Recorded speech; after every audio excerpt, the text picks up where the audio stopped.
এজন্যই আল্লাহ নবী বলেছেন, ও উম্মতের দল, যদিও তোমরা মাদ্রাসার কদর বুঝো না, যদিও বুঝো না, আর সব কিছু বুঝি।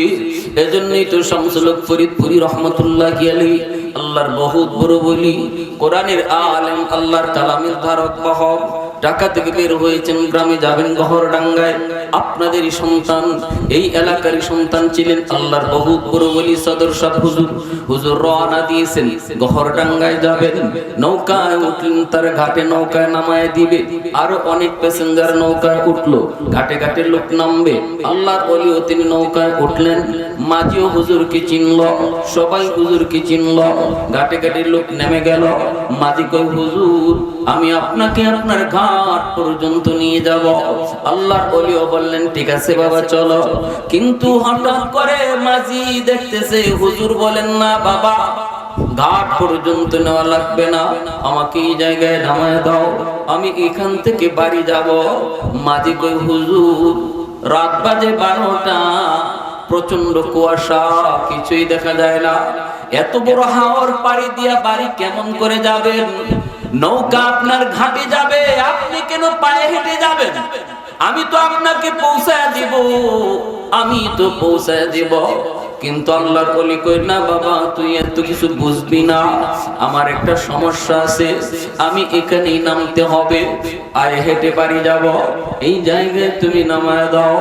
মাঝি যতই কয়, হুজুর তার কথা মানতে রাজি না। একটা পর্যায়ে মাঝি হুজুরকে এখানে নামায় দিতে বাধ্য হলো। এইবার মাঝি মনে মনে কয়, আমিও দেখব হুজুর এই জায়গায় কোন কাজের জন্য নামছে। হুজুর তো নামলেন নাই, না হাঁটা শুরু করলেন। এইবার মাঝিও হুজুরের পিছনে পিছনে রওনা দিছে। কুয়াশার রাত, টের পাওয়া যায় না, হুজুর বুঝেন নাই, হুজুরও টের পান নাই যে মাঝি যে পিছনে পিছনে রওনা দিছে, যাইতেছেন। মাঝিও দূর থেকে একটু ফলো করতেছে, কেন হুজুর এখানে নামলেন, আর এত বড় হাওরটা কেমনে তিনি পথ নির্ণয় করবেন, প্রচন্ড কুয়াশা, যাবেন কেমন করে? একটু পরই মাঝি তাকে দেখে আল্লাহর ওলি আর একা নাই, তার ডানে বামে শত শত মানুষের আওয়াজ শোনা যায়। ভয় পেয়ে গেল লোকটা, ভয়, প্রচন্ড ভয়। দেখলাম আমি একজন, মুহূর্তের ভিতরে এত শত শত মানুষের আওয়াজ, এরা কারা, এদের পরিচয় কি? এরপরও সাহস করে করে পিছনে পিছনে রওনা দেয়। আল্লাহর ওলি সামনের দিকে যাইতেছেন, মানুষগুলারে দেখতেছে, ডাইনে ভাবে মন্ত্রী মিনিস্টারকে যেইভাবে পাহারা দিয়া র‍্যাব পুলিশে নিয়ে যায়, এইভাবেই যেন ওই মানুষগুলা আল্লাহর ওলিকে পাহারা দিয়া দিয়া সামনের দিকে নিতেছে। আর কি যেন বলতেছে, ইনিও কি যেন জবাব দিতেছেন। বাড়ি পর্যন্ত পৌঁছে গেলেন, মাঝিও পিছনে পিছনে যায়, ঘরে ঢুকে যাবেন, ওই অবস্থায় তাকায় দেখেন পিছনে মাঝি, কোন লোকজন আর নাই। মাঝি দেখতেছে আর কোন মানুষের আওয়াজ নাই, সবাই সালাম দিয়া মুসাফা করে হুজুরের কাছ থেকে বিদায় নিল। আর হুজুর যে দরজা লাগাবেন, তাকায় দেখেন পিছনে মাঝি দাঁড়ায় রইছে। হুজুর বলতেছেন, রে বাবা কি ব্যাপার, তুমি কোথা থেকে? কই হুজুর আমি তো আপনার পিছনে পিছনে আইছি। কেন? কয় দেখার জন্য। কেন আপনি এই জায়গায় নামলেন? নৌকা যাবে আপনার বাড়ি পর্যন্ত, কিন্তু আপনি বাড়ি পর্যন্ত আর গেলেন না, এই জায়গায় কেন নামলেন? দেখার জন্য আমি পিছনে পিছনে আসলাম। হুজুর বলে, কি দেখছো? কয় হুজুর আমি কি যে দেখছি, কলিজায় পানি নাই। এরা কারা? এরা কোত্থেকে আসছিল আর এখন গেল কোথায়? এরা কারা গো আল্লাহর ওলি? সাথে সাথে তিনি বুকে বুকে চাপ লাগায় আদর করে বলতেছেন, বলতে পারি, কিন্তু কথা দাও, কথা দাও, আমার জীবদ্দশায় কারো কাছে এই কথা বলবা না। কারণ খাঁটি আল্লাহর ওলিরা নিজেদের কারামত নিজেরা কইতো না, কেউ দেখলে তারে কইতে বাধাও দিত। এটা খাঁটি আল্লাহর ওলি চিনার আলামত। ঠিক কিনা জোরে কোন? এটা খাঁটি আল্লাহর ওলি চিনার আলামত। নিজেদের কারামত কাউকে বলতো না, আবার কেউ দেখলে তার নিষেধ করতো। আর বেজাল চিনার লক্ষণ হইল কিছু হইতে না হইতেই মায়ের দুল পিটায় জানায় দেয়, ঠিক কিনা? আশিক রাসূল মাহবুব খুদা গাউসে হামদানি কুতুবে রব্বানি শারাসুল সুলকানি নাউজুবিল্লাহ টাইটেল আর টাইটেল টাইটেল আর টাইটেল নাম কই কই নাম দিয়ে কি হইব? টাইটেলই দেব, টাইটেলই সারবো, নাম লাগবো না। বেজাল যত জায়গায় আছে খালি অ্যাডভার্টাইজ, আর খাঁটি জিনিসের অ্যাডভার্টাইজ লাগে না, ঠিক কিনা জোরে কর, আরো জোরে কোন ঠিক কিনা? আল্লাহর ওলি কয় বলতে পারি, কিন্তু কথা দাও কারো কাছে বলবা না। আমার জীবদ্দশায় কয় হুজুর কথা দিলাম। কুতবুল আলম শাইখুল ইসলাম হুসাইন আহমদ মাদানী রহমাতুল্লাহি আলাইহি, ইনাকে দেখলো একটা লোকে বলতো হুজুর বাতা দেউঙ্গা। হুজুরে মাহফিল করেন, হুজুর বয়ান করতেছেন, নাম শুনছেন নি? কুতবুল আলম শাইখুল ইসলাম হুসাইন আহমদ মাদানী রহমাতুল্লাহি আলাইহি। এই যে সদস্য হুজুর বলতেছি, ওনার প্রাণ প্রিয় উস্তাদ দারুল উলুম দেওবন্দের সূর্য সন্তান কুতবুল আলম শাইখুল ইসলাম হুসাইন আহমদ মাদানী রহমাতুল্লাহি আলাইহি আমাদের সিলেটে যিনি প্রতি রমজান তিনি সিলেটে আইসা কাটাইতেন, ইতিকাফ করতেন সিলেট, রমজান কাটাইতেন সিলেট, সারা জীবন ছিল আল্লাহু আকবার জোরে বলেন। এজন্য আল্লাহর ওলির সবচেয়ে বেশি খলিফা, সবচেয়ে বেশি শাগরেদ সিলেটে। হুজুর যখন বয়ান করতেন মাহফিলে, তো সামনে জনগণের সারি থেকে একজন সাধারণ মানুষ সে দূর থেকে আওয়াজ দিত, হুজুর, একটা পাবলিক মুরব্বী মানুষ, হুজুর বাতা দেউঙ্গা। এটার বাংলা অর্থ হইল কইয়া দিন। করত কি? এই কথাটা শুনলে সাধারণ মানুষের ভিতরে একটা কৌতূহল জাগবো না, কই কি হুজুরে কইতেছে হুজুর কইয়া দিব। আর হুজুরে যখনই শুনতেন এই লোকে কইতেছে কইয়া দিব, তখন হুজুর লোকটার দেখা মাত্রই স্টেজে কে আছে না আছে আর কোনো খেয়াল নাই, সবরে কইতেন সর, কইয়েই নামতেন, নামিয়া মানুষ সবাইকে সরায়া, হাত দিয়ে সরায়া দৌড়ে তার কাছে যাইতেন, যাইয়েই বুকে বুকে বুক লাগাইয়া কপালে চুমু খাইয়া কইতেন নেহি বাতাও, কইও না। আল্লাহু আকবার। মানুষ তো এবার মানুষজন পরে যদি তারেকে সবাই বীরতে কইতো পাই, কি জানো তুমি, কি কইয়া দিবা একটু কও না, কয় নেহি বাতাও, কইতাম না। মানুষে যখন যে কইতো কও না, তখনই কয় না কইতাম না। পড়ছেন এক বিপদ। হুজুর যান মাহফিলে বয়ান শেষ করছেন, হুজুর বয়ান শেষ করে নামবেন, এই অবস্থায় সে দূর থেকে কয় কইয়া দিমু, আর হুজুর দৌড়ে গিয়ে তার সাথে কোলাকুলি করেন আর চুমা দিয়ে এখন কইও না। এরপরে মানুষে তারে জিগায় কি কইতে চাও, কইতাম না। কেমন হইল? এভাবেই চলছে। এরপরে হুজুর যে সময় ইন্তেকাল হলো, কুতবুল আলম শাইখুল ইসলাম হুসাইন আহমদ মাদানী রহমাতুল্লাহি আলাইহি ইন্তেকালের পরে এই লোকে চিল্লাইতেছে, কাঁদতেছে আর চিল্লাইতেছে আর বলতেছে, ও দুনিয়ার মানুষ, এতদিন পর্যন্ত তোমরা আমার কাছে যা জানতে চাইতা, আজ আসো আমি কইয়া দেই। সুবহানাল্লাহ কইবেন না? কয় গঙ্গুর একটা এলাকা, আমি গভীর রাতে এলাকার ভিতর দিয়া কোন একটা ঘরের পার দিয়া যাইতেছিলাম। রাত বাজে তখন 3টা, তাহাজ্জুদের টাইম। ওই ঘরের পার দিয়া যাওয়ার সময় আমি শুনতে পেলাম ঘরের ভিতরে একজন মানুষের জিকিরের আওয়াজ। আমি জিকিরের আওয়াজ পাওয়া মাত্রই একটু থেমে গেলাম, একটু পরেই দেখলাম আর ঘরে একজন মানুষের জিকিরের আওয়াজ শোনা যায় না, শত শত মানুষের জিকিরের আওয়াজ শোনা যায়। আমি দেখতেছি শুধু মানুষের আওয়াজ নয়, আমি আরেকটু ফলো করে দেখলাম ওই ঘরের দরজা থেকেও জিকিরের আওয়াজ বের হচ্ছে, জানালা থেকেও জিকিরের আওয়াজ বের হচ্ছে, প্রতিটা ইটের কণা থেকেও জিকিরের আওয়াজ বের হচ্ছে। আমার পশমগুলি দাঁড়ায় গেল, আমি আড়ালে দাঁড়ায় রইলাম আর শরীর কাঁপতেছে। কে সেই আল্লাহর ওলি? ঘরের ভিতরে শুরু করলেন জিকির একা, কিন্তু তার জিকিরের সাথে সঙ্গী হলো ঘরের দেয়াল পর্যন্ত, দরজা জানালা পর্যন্ত তার জিকিরে শামিল হয়ে গেল। কে সেই আল্লাহর ওলি? আমি একটা আড়ালে দাঁড়ায় রইলাম, ফজরের আযান হবে, ইনি তো অবশ্যই বের হবে মসজিদে যাওয়ার জন্য। তখন দেখবো ইনিকে আড়াল থেকে তাকায় রইলাম। যেই মাত্র আযান হলো, জিকিরের আওয়াজও বন্ধ, দরজা খুললেন, মসজিদে যাবেন, তখন দেখি তিনি আর কেউ নন, ইনি কুতুবুল আলম শাইখুল ইসলাম হুসাইন আহমদ মাদানী রাহমাতুল্লাহি আলাইহি। দেখা মাত্র ইনি আমারে দেখে ফেললেন, দৌড় দিয়া গিয়া হুজুরের পা জড়ায় ধরলাম। হুজুর আমাকে বুকে টান দিয়া উঠে বলতেছেন, বাজান রে কি দেখছো? কই হুজুর যা দেখার সব আমি দেখে ফেলেছি। এইবার আল্লাহর ওলি কই, বাবা তাহলে কথা দাও, এই কথা আর কারো কাছে তুমি বলবা না, অন্তত আমার জীবদ্দশায় কারো কাছে তুমি বলবা না। আমি ওই দিন হুজুরকে কথা দিছি, এরপর থেকে হুজুরের প্রতি আমার মহব্বত ভালোবাসা এত বেড়ে গেল, এত বেড়ে গেল, যেখানে হুজুরের মাহফিল আমি ওই মাহফিলে হাজির হইতাম, যতক্ষণ বয়ান করতেন চোখের পানি জড়ায় জড়ায় কাঁদতাম।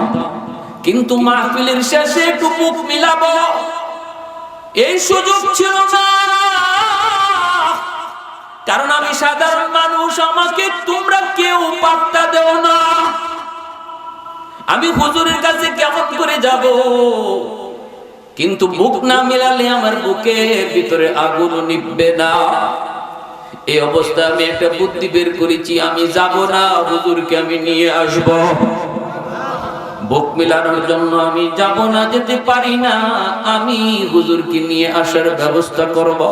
এজন্য আমি কইতাম, হুজুর কয়ে দিমু। যখনই হুজুর এই কথা শুনতেন, তখনই তোমাদের সবাইকে সরায়া দৌড় দিয়ে এসে আমার বুকের সাথে বুক মিলাইতেন। তখনই আমার বুকের ভিতরের আগুন, ইশক আর মহব্বতের আগুন, বুক মিলানো মাত্রই আগুন নিভে যাইত।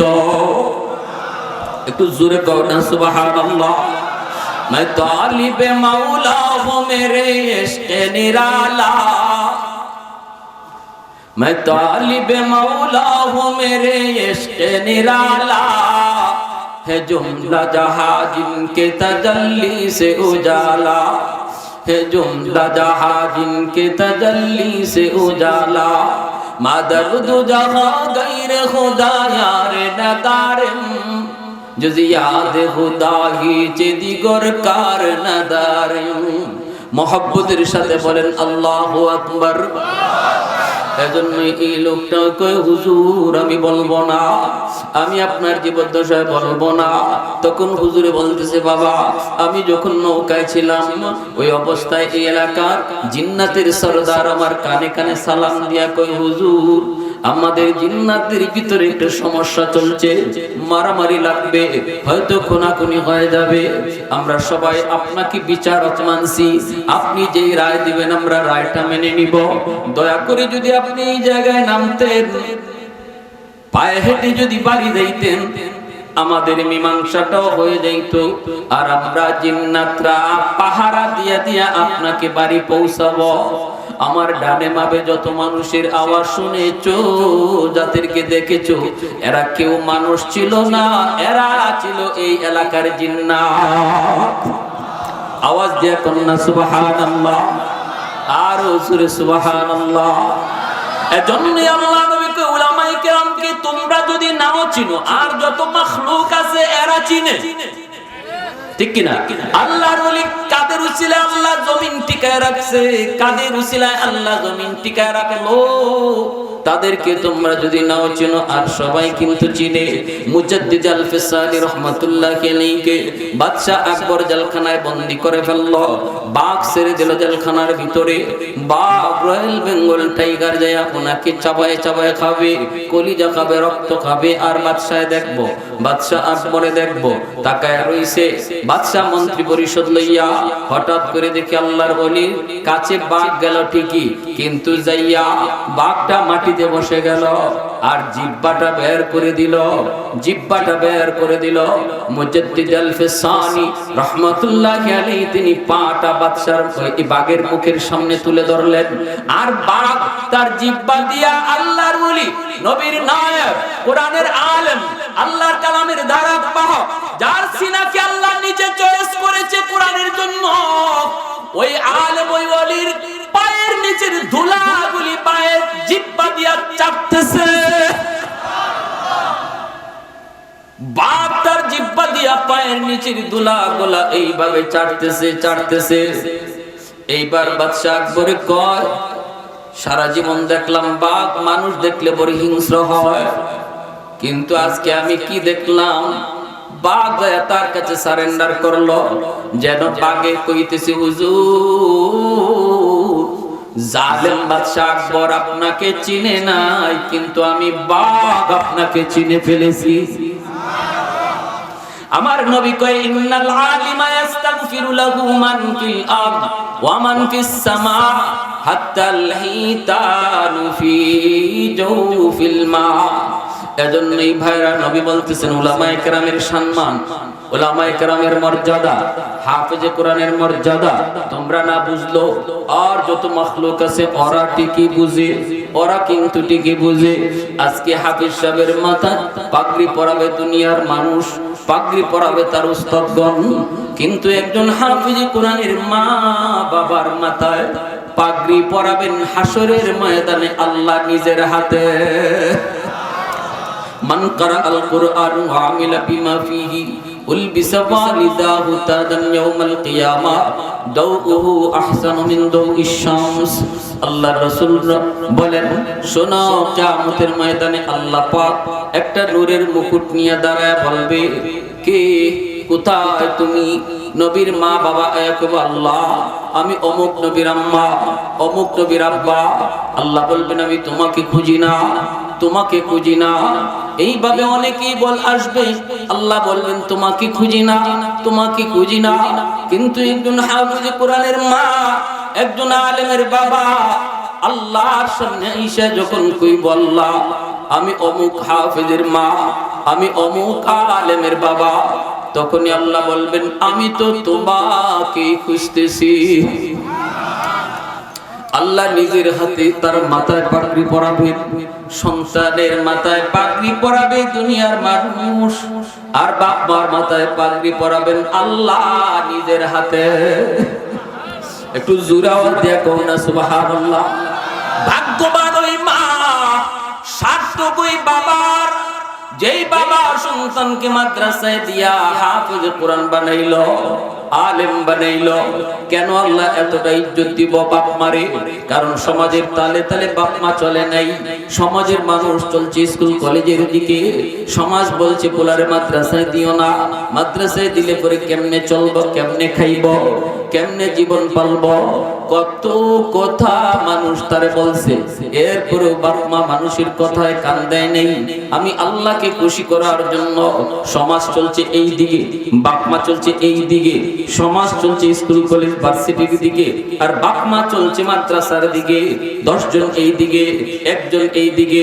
এটা ছিল বহুত বড় জিহাদ। আল্লাহ বলে সমাজ চলে যেই দিকে, তুমি চলতলা উল্টা, শুধু আমাকে খুশি করার জন্য।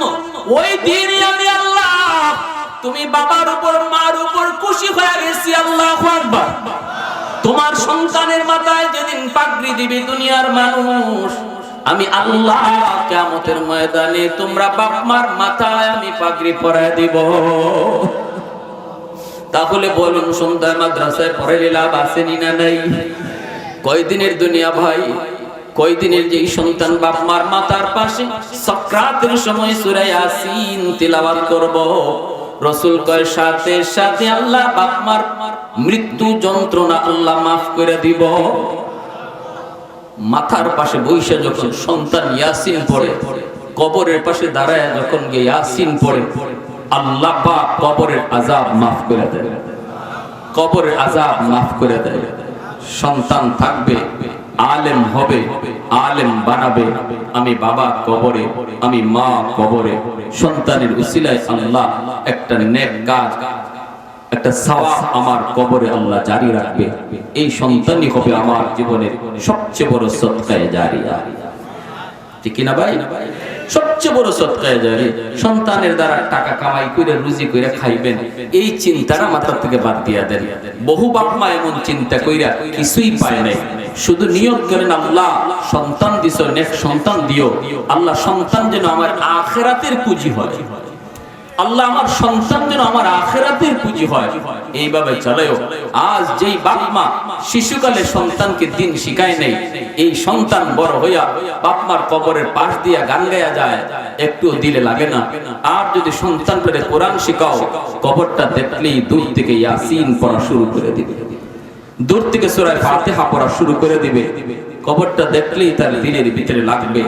অতএব আমার সন্তান আমার কবরের পাশে গিয়া গান গায়া বন্ধুদের লইয়া যাবে, নাকি আমার সন্তান আমার কবরের পাশে সূরা ইয়াসিন পড়বে, ফাতিহা পড়বে, এই সিদ্ধান্ত নিতে হবে এখন, এই সিদ্ধান্ত নিতে হবে দুনিয়ায়, এই সিদ্ধান্ত নিতে হবে মাকে বাবাকে।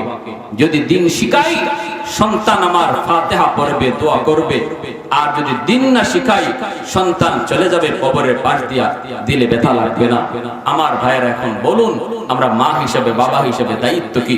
এজন্য আল্লাহ রাসূল সাল্লাল্লাহু আলাইহি ওয়াসাল্লাম বলেছেন, কুল্লু মাউলুদিন ইউলাদু আলাল ফিতরা ফাআবাওয়াহু ইউহাব্বিদানিহি আও ইউনাসসিরানিহি আও ইউমাজ্জিসানিহি আও কামা ক্বালা নবী আলাইহিস সালাম। সব সন্তান দুনিয়াতে আসে আল্লাহর ওলি হইয়া।